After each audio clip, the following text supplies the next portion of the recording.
This week on Mr. X, we'll show the very exciting media investment. Taste the 20 million worth of wedding cake. You'll join the latest fashion news in Shanghai, as well as success stories of Yappies. Shanghai is welcoming people from all over the world every day. Michael Conley, a son-in-law of Shanghai from the United States, came to Shanghai in 1999, also had some challenges caused by culture and language differences.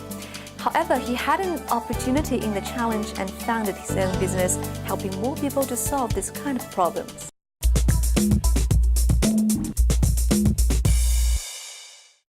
Nine years ago, he was one of IT elite in America and knew little about the transoceanic country, China. After 9 years, his Shanghai Expat.com has become one of the most active communication platforms in China used by foreigners, helping groups of expats who just came here understand China and be part of China.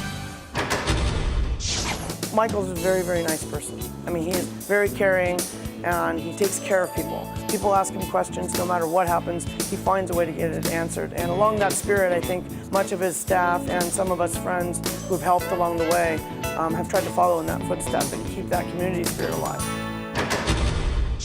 Hello and welcome to Mr. X today, and I have an expert from Shanghai Expat.com, Mr. Michael Conley, to join us today, and we're going to share with his experience in the past 9 years in this city. Michael, as Shanghainese, I should say welcome to my city and your city, because you're son-in-law of Shanghai and your wife comes from Shanghai, right? That's correct. Actually, Margaret and I met in the U.S. And we were married and lived there as a family for 3 years before we moved to Shanghai. So my first introduction to Shanghai was moving here with my wife. That's the attraction. Yeah. She actually was looking for a change in career and put her resume on one of the online job boards and got an offer to move back to Shanghai because she speaks Chinese and Shanghainese and fluent English. And she asked me, Michael, do you want to go to Shanghai? And I said, oh, well, sure. I felt like I owed it to her so we thought we were just going to go for a year or two, and that was 9 years ago. 9 years ago? Yes. It means that now you changed your career since then? Yes. Okay.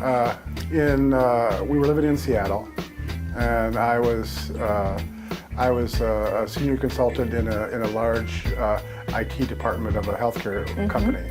You might remember Y2K. That was one of my projects that I worked on. And I was looking for a change because it paid well and it was a good company, but it was a little bit boring. And so she came up with this offer, and I said, well, I really should learn something about China.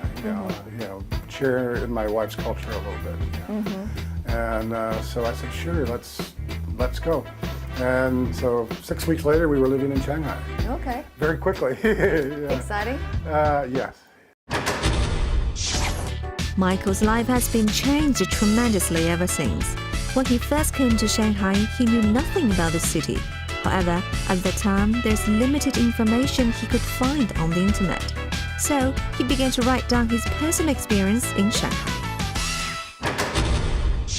Every foreigner moving to Shanghai encounters the challenge of dealing with language and culture. And for me, because my background is in IT, it was natural for me to kind of write a journal about that and take pictures and share them with my family back in the U.S. So I was running this travel log, or what later became known as a blog, before there were even the term blog. It's just like a journal? Yeah. Daily journal. Yeah, actually, some of the original articles I use are still on the site, I think, and they're someplace on the site. But I couldn't find that information online when we were, so people started finding my travel log and asking me questions, and I would answer the questions, and I would post it back on the thing, and then gradually